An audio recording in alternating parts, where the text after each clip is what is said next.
Good morning. Thank you very much for joining us for forum of this month. Remember, we are at the end of the fiscal year. So our next meeting would be in the new fiscal year in July.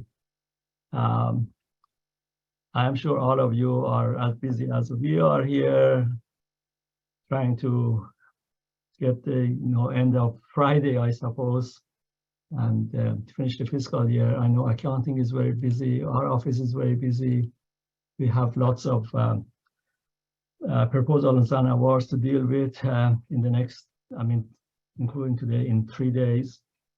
There are some, I know that after the fact, awards have been sitting around for, in some cases, a long time, and we are going to probably send them back because they don't have anything else in chaos strata from department. So heads up that even if you write them in the next couple of days, they are not going to be worked on before the end of the fiscal year. The ones which RFP is not completed, and technically they are not in our office. So with that in mind, we do have several updates as usual, and the time is your time to ask questions. The first update comes from accounting and the transition to the Aggie services, and our expert in that area, Francisco, is going to give us an update. Francisco. Good morning, everybody. I know that I'm becoming a sort of a pest. I'm like a little ant that keeps crawling in your kitchen counter every morning and reminding you of different things. Okay? And the important thing about it is that we need to be aware of the things that are going to occur, and we need to take precautions how to handle them. Okay? So today's presentation basically are just some recommendations and suggestions that we have for moving to Oracle. Okay. And I'm going to share my screen.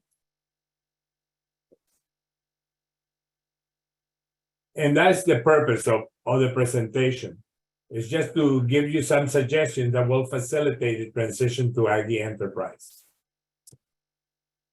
As you remember, I told you that every fund award will become an award in Oracle, and every expense account will become a project. What is important to keep in mind is that once CGA sets up an award for you, to set up as quickly as possible the project, the expense account. Okay? The expense account will become a project in Aggie Enterprise, PPM. If the Kuali award doesn't have an expense account, the award and the project might not be converted. Okay? And the consequence of that is that that award will have to be manually set up by CGA. But this can only be done once CGA finishes setting up the awards and processing the amendments that it receives during the cutover period, which is from November 21st through January 3rd of 2024. And that's quite a bit of work, because nowadays they are doing it the same, they are trying to start it the same day that they receive the document. But in this case, they're going to have new awards and amendment for that period of time. If we look at the data for last year, during the same period of time from November 21st, 22 and January 3rd, 23, CGA received 235 new awards and 567 amendments. If we take an optimistic calculation, that will take about 7 weeks to process them. That implies that those awards that did not migrate will start being set up after February 21st. I don't want you to be under the pressure of the PI saying, I want to get set up a requisition, and you having to wait for CGA to set up a project that did not migrate. And that's the reason I'm giving you this warning and the suggestion to set up the expense accounts as soon as possible. Okay? And we are requesting to close all purchase orders that still have pending items that will not be received.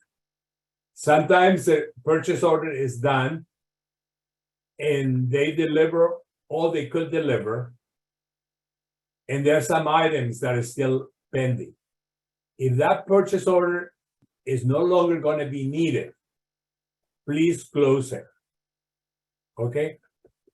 When we try migrating the encumbrances from the purchase order, we found that there were a lot of purchase orders for awards that have already been closed. And therefore, this could not be migrated, and it created a problem. Okay? So the people that are setting up the module for purchasing asked me to remind you. If a sub-award has ended and the invoices processed, please send a request to the fund manager also to close the MPA. Okay?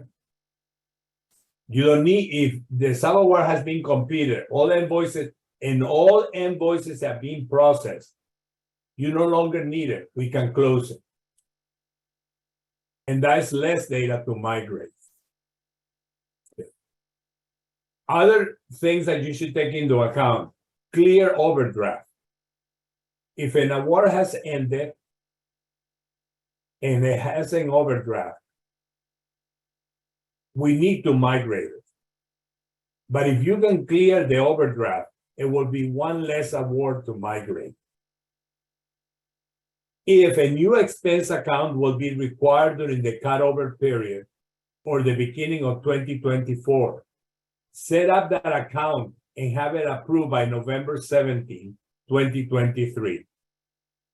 That means that that new account will become a project, and you'll have it ready and waiting for you when IG Enterprise goes live. Okay? Expire all contracts and grant expense accounts that are no longer needed. We have talked in the past that one of the weaknesses that Kuali has is that it will keep accepting and posting expenses, even if the award is closed. The only way to prevent expenses posting is if we expire the expense account. Okay? Information. This is just for your information. AP, or which is accounts payable, will become the UCD reception center for invoices. Okay. So I brought up the topic with SPO, and SPO will start using the following address in the new sub-award contracts to other institutions. SPO will tell you starting when they'll do that, because we have to let the sub-awardees know that invoices have to be sent to this address, which is 1441 Research Park Drive, Suite 170, Davis, California 95618. And if it is electronic submission, it should be invoicing at ucdavis.edu.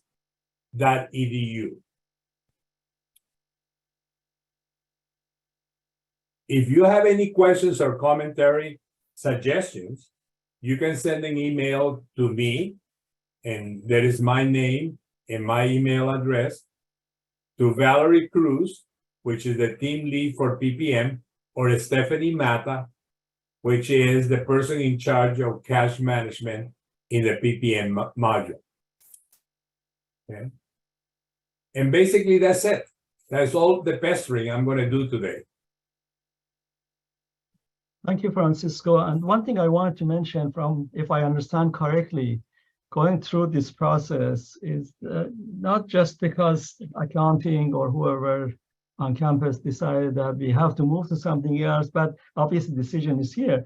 But if I understand correctly, Kuali is not going to have ongoing support. And also, and it has lots of issues, but it was really at the time that university started using it, it was pretty much state of the art. Today's state of the art is what they are going to, which is a Oracle base. Kuali has some shortcomings, including the one that Francisco just mentioned, when the accounts, even if there is there's no more money or something, I don't know enough about it, it keeps accepting entries. So this is the reason they have to move, because after the support is going away too. But from everything that we have seen, this is a much nicer system. Once we all get used to it, much more user friendly and so on and so forth. So it's a good move. One other thing I wanted to mention is that several times the issue of let's make sure that you have an advanced account in the system that in Kuali before the transition, that would help. Remember, for sponsored programs to support setting up an advanced account, we have to follow the requirement of UCOP, which means that we have to have a quote unquote, what they call firm commitment, a commitment from sponsored agency, not the contact of the PI, not the PI, not the PI's department, an official commitment from the sponsoring agency, written. Best if it is addressed to our office. That says that, yes, your award is on the way. Not that, yeah, we are looking at it, we are hoping to give you an award. It has to be that, exact, that it is a commitment, even if the agreement is not signed. So I don't know if there are, I don't see any questions for, there's one question, I think, in the chat, and after that, I would ask James to give no other updates he has from his system. Sure. But Francisco, do you want to address that clinical trials question? The question is, how do we deal with the clinical trial accounts that are pending payment and may be in overdraft at the time of migration? Do we need to move the overdraft to a department account? No. In the clinical trials I'm being managed, a little bit different. They are allowed to have the overdraft, and the overdraft will move with them, okay? Because we understand that clinical trials are free. Okay? Wow. David, please turn off your microphone. Okay, so the idea is basically those ones will be the exception to the rule, okay? And that way we avoid a lot of issues. Now, there's one thing that I forgot to mention. There, in new awards will be set up in the new system with a CAIUS number, project number. So you're not going to have to be remembering, oh, this A23-1784 is really the fund 21F65. That's going to go away. You're going to have the same number following through. Okay? And I must apologize because we're sending emails to the department when we detect something in the data that needs to be cleaned up. Okay? But it's not that we are scolding you. It's just trying to get the data as clean as possible to migrate. Remember, in IT, there is a proverb that says garbage in, garbage out. We want to minimize the amount of garbage that is going to go in. And that's why we're cleaning the data. Okay? Have a good day, and thank you for your time. Any questions? I don't see any there. Okay. Thank you, Francisco, for There is a question in the chat. There Says, is? Will historical data be available in KFS, FISDS, similar to PSSDS, or is it also being migrated into Aggie Enterprise? No. Thank you for asking that question. We are only going to migrate balances. We're not going to migrate individual transactions. The transactions will still be available in decision support and Kuali, because Kuali is going to be kept up alive in decision support for consulting purposes. It will not be updated with the new information. It will just be for consulting purposes. And therefore, you could always go back and find. Let's say that the sponsor requests you to give them a ledger for the year 22. You can always go back to decision support and pull out a DS2 report or pull out a DS1 report and see the individual transactions. Thanks again, Francisco. Good morning, everyone. I also want to talk a little bit about Aggie Enterprise this morning. The first thing that I do want to share with everyone, I think many of you know, but Francisco no longer is part of contracts and grants accounting. He has transitioned over to an admin IT team. So he's here presenting on behalf of admin IT and the Aggie Enterprise PPM project. Francisco, I don't think anybody thinks of you as an ant crawling on the kitchen table, but I like the color of that. Cleaning up the ants out there looking for the garbage. So to Francisco's point, right now we're going through this really, really busy time frame. You all are, we all are in CGA. Everybody, we're going through fiscal close, which is always a really heavy time of the year. But on top of that, we really are doing what Francisco is talking about, of trying to get the data cleaned up so that as we migrate in just a few more months, we'll have good data coming into Aggie Enterprise so that hopefully we're able to just kind of pick up and run with that. Francisco had some projections about award volume and whatnot. Once we get there, we're going to be kind of all hands doing everything we can to get all those awards, all those things that have been on pause, up and running as fast as possible. But you have to understand, that will take us some time. Well, actually, let me just follow up, finish up my thoughts about Francisco has been such an integral part of CGA over the last 15 or so years. He's kind of a go-to person for a lot of you, but not anymore. So those things that you may have reached out to Francisco in the past, if you would, a few options. Either you can email me, you could email Mario Reynagera, the associate director, also an associate director in CGA, or you can email, if it's just a general question, you're not quite sure where to direct it, you could email Ask CGA. I guess I can just throw that in the chat. Or Deborah, could you throw that in the chat for me, please? So that would be how to reach out. We are still, of course, closely collaborating with Francisco. He's so important to this Aggie Enterprise project. It's just that his focus is now really shifted really to the project itself and the data cleanup and the migration and all of those things.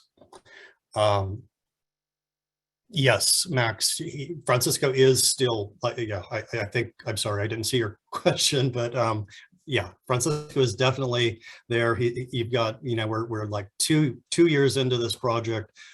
So key that we keep moving forward there. Okay, so that was how to reach us. And then I just wanted to follow up. Ahmad was mentioning, some of the information about, the replacement system. There are about 200 folks on the line here today. Yesterday, there was an Aggie Enterprise town hall. And I don't know, I imagine many of you were on that call, but I believe they've posted it. So any of you that did not have a chance to participate with that session yesterday. I'm going to put the link in the chat right now. I think that if you go there, there's a live link to the recording. It was a really good presentation. Lots of information, spoke to what Ahmad was speaking to as far as why we had to move to a new system. KFS really isn't being supported anymore, all those things, the transition planning, the communications, the training that has already been developed and is being developed, and lots of information. So I highly recommend you all go check that out. And it will really, if you haven't,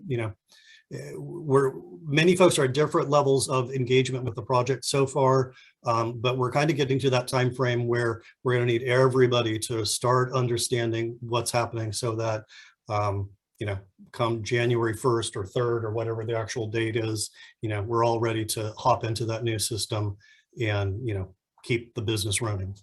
Regarding yesterday's presentation, hopefully most of the departments were on there. I was there for most of it, and there were more than 550 people when I That's right. checked there.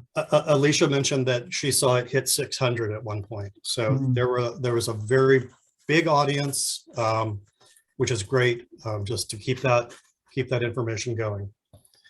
The other thing I just want to mention is, CGA has gone through a period of having some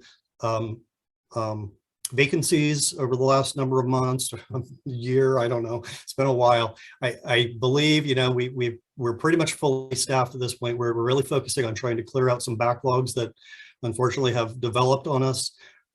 So, again, if you feel like there's something that's gotten lost in the shuffle somewhere, feel free to reach out to, again, to me directly, Mario, or ask CGA, and we can try to track down whatever might, if there's an award that didn't get set up or whatever it is, let us know so that we can try to get focused on that. We to Francisco's point, what we now need to do is, get on top of all of our amendments and everything, so that over the next few months up through November, we're, hopefully ready to go, and we've got everything pretty much into the system, so that those last few days before the cutoff, as sponsored we're getting sponsored programs, sending awards over, and A&R awards, and all the places we get the award documents from, we can get those into the system, so that they'll be good to go come January.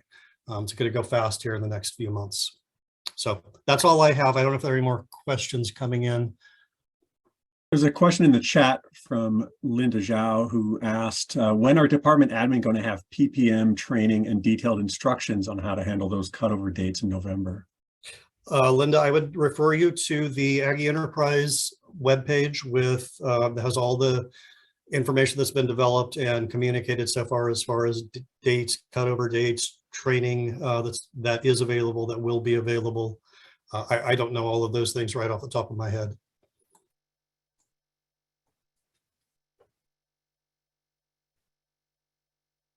Okay.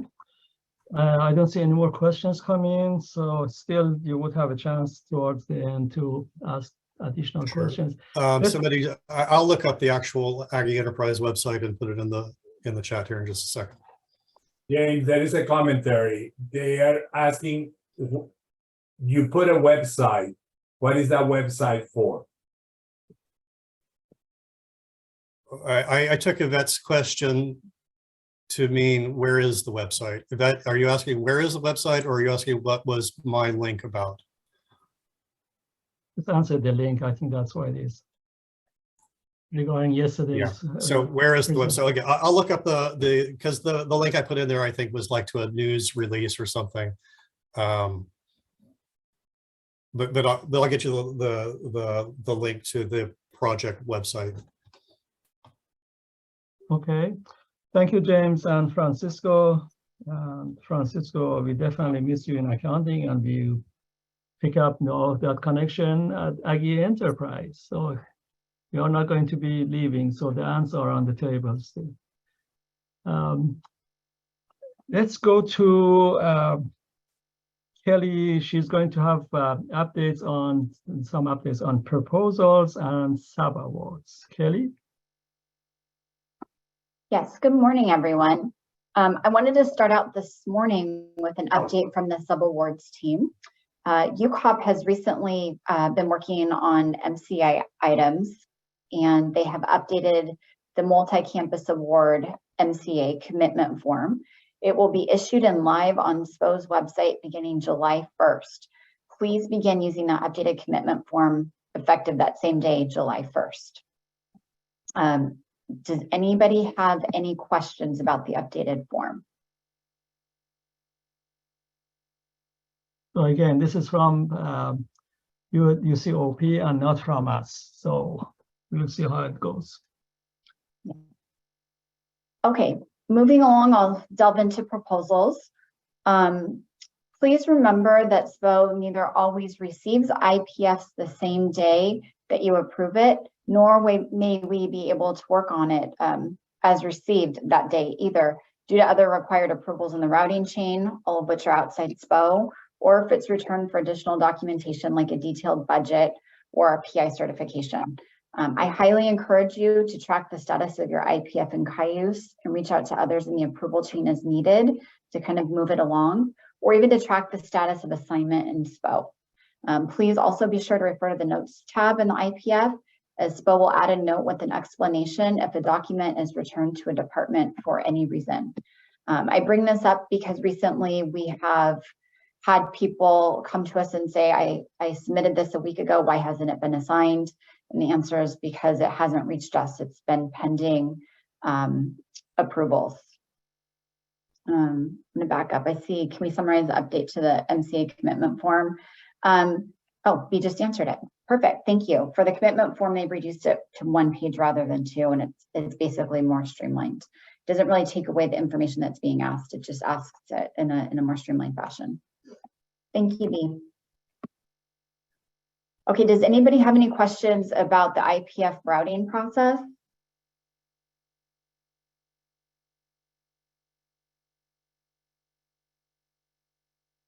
No? Okay. Now I want to talk about a new requirement that pertains to SBIR and STTR applications. Per sponsor's new requirements, all SBIR and STTR applications submitted on or after September 5th of this year for SBIR and STTR programs under NIH, CDC, and FDA must disclose all funded and unfunded relationships with foreign countries using a disclosure form that's still under development. So we haven't even seen this form. For all owners of the foreign sponsor and covered individuals, and which could be university research if the foreign entities are also covered individuals. Basically, this doesn't mean a lot for us right now. The onus is really on the small business unless the UCDPI is applying for an STTR, and the project also involves collaboration with the foreign entity. But we wanted to make you aware of this because you may receive a request from a small business for information specific to the PI's foreign connections for those SBIR and STTR proposals. I want to emphasize again, this really shouldn't impact us too much, but we wanted to make you aware of the requirement for those small businesses in case they do reach out to you with questions. Does anybody have any questions about the SBIR and STTR requirement of September 5th?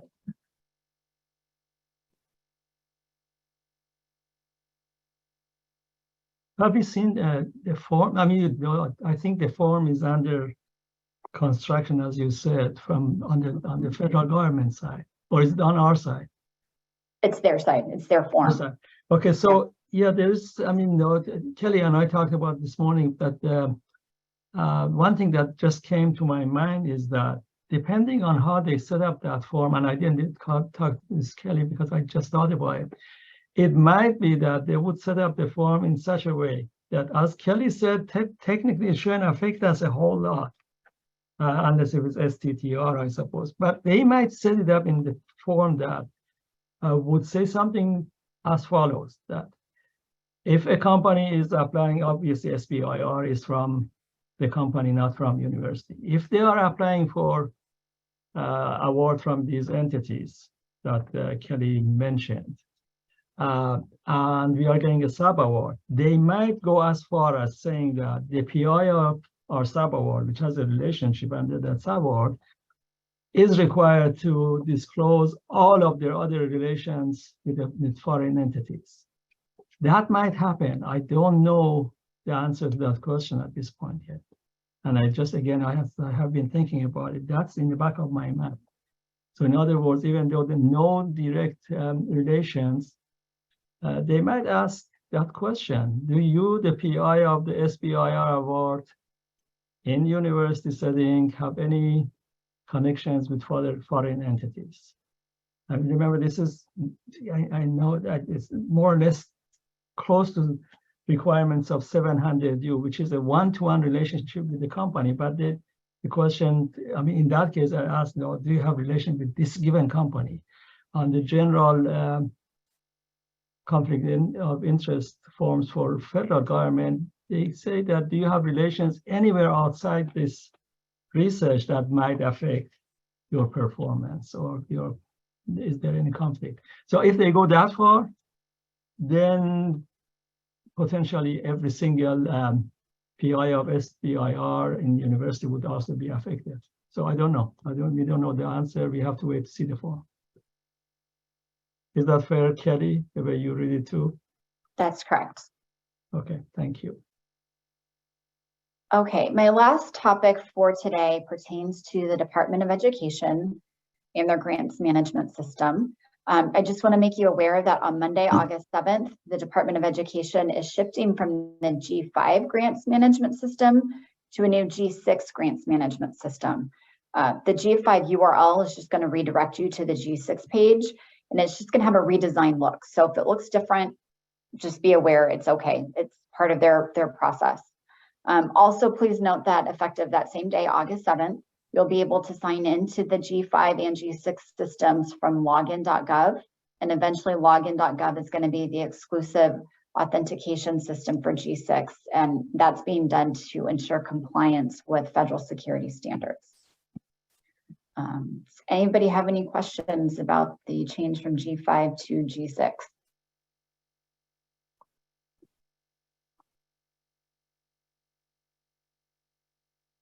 Okay, great. Well, to summarize, I talked about the new MCA form, which is effective July 1st.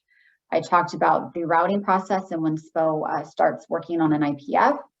We talked about the new federal requirement for the SBIR and STTR regarding foreign entities. And we talked about G5 changing to G6. One last call for any questions about any of those topics.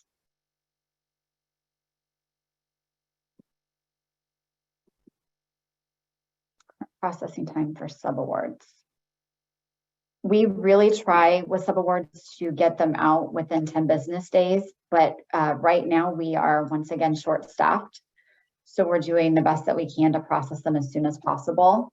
If you're seeing something that's taking, longer than 2 to 3 weeks, please feel free to reach out. But please know we're doing the best that we can with the circumstances that we have.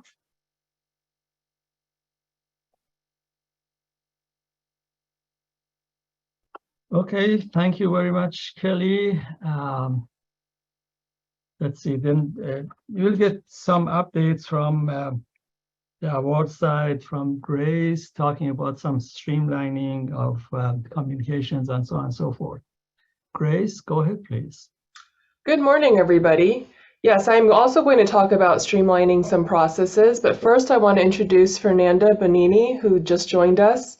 She's going to be one of our team leads on the awards side, serving Team B. So that's School of Medicine, Nursing. So Fernanda, are you on? You want to say just a quick hi to everybody? Hi, hello. Fernanda, we're very glad she's on the team. Okay, so now I'm going to share my screen here.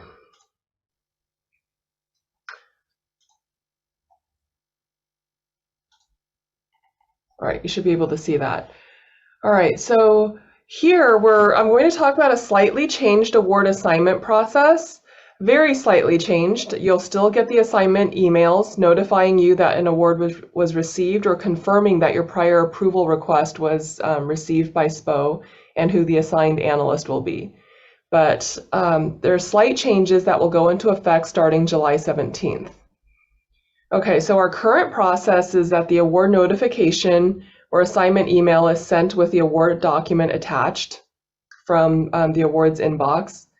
Or if you've made a prior approval to the awards inbox, that prior approval, that post-award request assignment email is sent with either the emailed request or in the body of the email chain. And these emails are personally sent by our SPO intake analyst, Cassandra Flores, who's been a great help, and we'd all be lost without her. But she personally sends each and every one of these assignment emails right now. All right, so the new process starting July 17th is that instead of Cassandra personally sending out each email via Outlook, there will be an automatic system email sent twice a day at 12 noon and 6 p.m.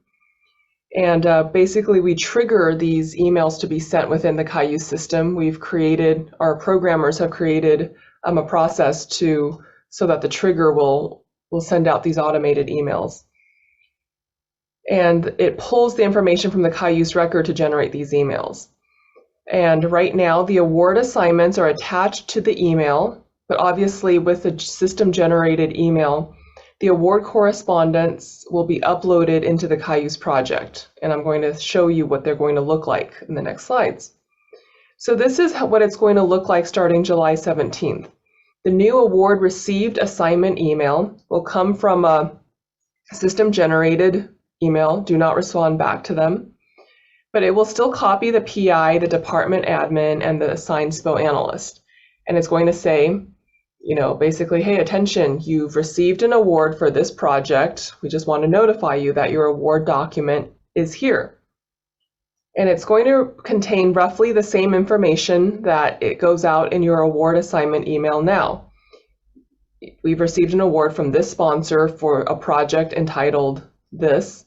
Here's the SPO project number. The assigned SPO analyst is this person. But then we're going to have a link in that email taking you to the Cayuse project, and we say the uploaded award documents are here in Cayuse. Click on this link. And then we also say if you have an advance account pending, please let the award analyst know. Okay, and please use that reference number. So roughly the same information. The only difference is instead of the award being attached, there's a link to that Cayuse project. And then for a new prior approval request assignment email, it's roughly the same. We say we acknowledge that you've made a prior approval request for some award action. And we're going to, here's the assign a SPO analyst, and please see this Cayuse project for the uploaded award request documents. So it will all be in the Cayuse record. There's not going to be, like the Cayuse project and then a side conversation with the email chain as the correspondence. We're going to put that correspondence into Cayuse. Now, for those of you who want to know what it looks like on the project attachment tab, this is what it's going to look like. We're going to go to the project level, go to the uploaded documents, that's under the paper clip for those who are visual. And then here's how it will look. From the project level, you'll see award document. That means this is for your award document received. So we're going to upload the award and then also the message from the sponsor, or if it's a prior approval request, the message from the PI or department. Okay, so that's what the link is going to lead you to the Cayuse project, and from there you look at what's uploaded. Basically, we're having to, try to make this process less personnel hour intensive. Cassandra will be used in other ways because we have many intake processes, but we can automate the sending of the emails rather than have somebody send them each and every one out of Outlook. Okay, so that's what's coming along on July 17th. And otherwise, the awards team has 3 days left to process the awards for this fiscal year, and we're busy doing just that. Yes, if the department receives the award notice, please email it to the awards inbox. That part does not change. The only part that changes is that really the award document will not be uploaded into the email correspondence. So here's the thing. If the department, is incorrect, the admin needs to, you can email the SPO award analyst or forward that to the awards inbox, but don't respond back to that automatic email. So you can forward it to the awards inbox, copy the SPO analyst and say the department admin has changed, here's the new department admin. Okay, so the thing— Grace, 1 second. Could you please read the questions before answering them, because the recording won't pick up those. Who is the department admin? That is the person on the Cayuse project page that's listed as the primary department admin contact. The person listed on that project page will be the person SPO contacts when we receive an award document or the prior approval request. And regarding the email messages, we want people to be able to take that email message and respond back to the sponsor. Right now, we're not going to be able to PDF every single document because you should be able to read it out of Outlook. So basically, the thing is that we are notifying you that the award is received, and you can look at the award document out of Cayuse. But the award analyst has to be able to take that email chain and respond back to the sponsor if necessary.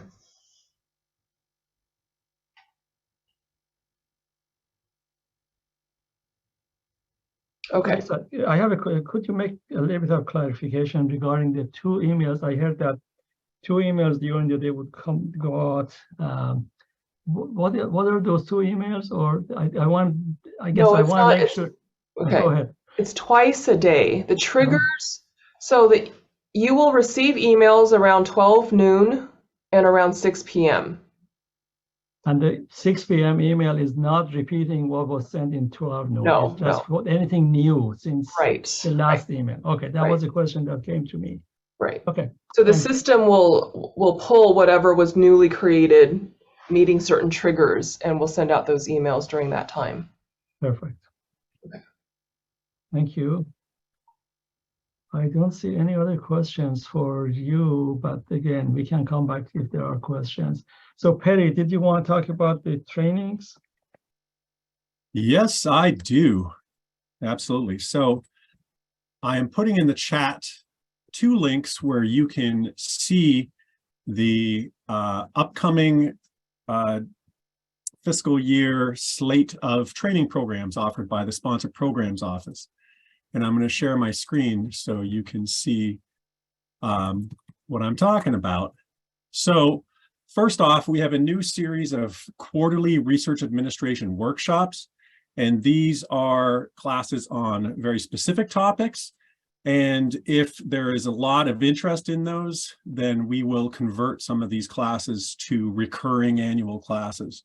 So this has already happened with 1 class, and it's titled Using the OR Budget Templates.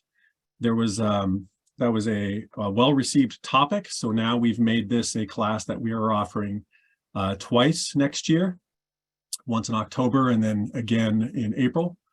And the quarterly research administration workshops that we're offering in the coming year, the first is preparing a cost proposal budget in July. And then we have a class on using Cayuse 424 and a class on proposals with cost sharing. And lastly, one on calculating effort for your proposals. And below that here on the page, you can see our regular series of UC Learning Center classes where you can receive course credit. You can pursue certificates by doing a series of these classes. And this year we're doing something a little different where we are, we started this last year, but once you've taken the proposals classes, you can take a follow-up proposals lab where you get an additional opportunity to practice the content that you learned in those classes. And we do the same with awards. This is a lot of hands-on practice. And we also have a sub-awards lab with the same intent. And these 3 classes are offered 3 times next year. So if you want, you can just take one of these classes just to practice, to refresh how to process proposals or accept awards or do outgoing sub-awards. So if you have any interest in signing up for these classes, the research administration workshops, you write SPO training and I will send you the link to the class. That way I can track attendance. And for the other classes offered through the Learning Center, you can go to the links I put online or in the chat and just sign up for those. And all of these UC Learning Center classes also have e-courses available, so you can take them at will. You don't have to wait for the instructor-led class. So that's all I have. Anyone have any questions? Is there anything specific about creating a cost proposal budget as compared to a regular basic proposal course? Yeah, great. Thank you for that question. So here's some info. The definition of a cost proposal. So on the right here on screen, you can see a number of organizations that request cost proposals. And these organizations, they request 2 different proposals. One is the technical proposal, which is on project details, and then they separate out. There's a separate proposal called the cost proposal just on finances. And those are very much like a budget requested by other agencies, but there are some specifics to cost proposals, and we cover those in the class. Thank you for that question. And are there any other questions? Let's see in the chat here. Is there a way? Okay. Well, that's all I have. Okay, thank you, Perry. I see a couple of questions. Let's see the very last question. It says, is there a way for the department to mass edit department admin in Cayuse? I can answer that. Unfortunately, no. Unfortunately, no. There's no way for us to do some global search and easily update the department admin. But if you know that somebody has left and said, and you want to say, and you want to tell the awards team that or tell SPO, I suppose, that for this department, this new person will take over for all of the projects for this department, you're free to tell us that, and we can slowly start to chip away at that. But if you make a request like that, we can try to address it, but there's no way to do it in the system itself. Okay, thank you. We have manually gone in and one by one changed that individual for all of the existing proposals or projects. So we can make those changes. Can I interject in here? If you need to get a list of all the current admins, either by department or by name, send that information to orcayusehelp@ucdavis.edu. I do this all the time. There's a tool that I can use to generate that list of projects. Just to clarify, admin contacts are not listed on the proposal or the award. They're only on the project level. I'll generate a list of the projects as requested and send them to you. And then you will tell me who is going to be replacing each of those on those projects, and I'll make those updates on your behalf so you don't have to do it. That would be fantastic. Thank you. Because we had 2 analysts leave earlier this year, and so everything is with their name. So I feel like we're missing a lot of information. So thank you. I'll send you an email. You're welcome. This is actually really common. This is for the help desk, this is called retirement season. And so we get around this time of year when people start retiring, I get lists of these requests all the time. So please just reach out to me and I'll assist you. I still have to change them each record one at a time. So it's not going to be like lightning fast, but at least you'll be in the queue and you'll get processed and responded to.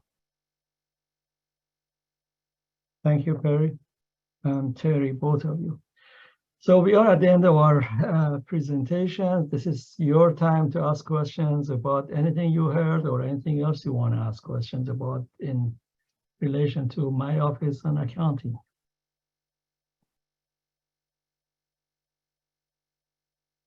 No? I don't see anything else coming in. Well, it's 9:25. If there is no other questions or comments from anybody, we can stop in a minute.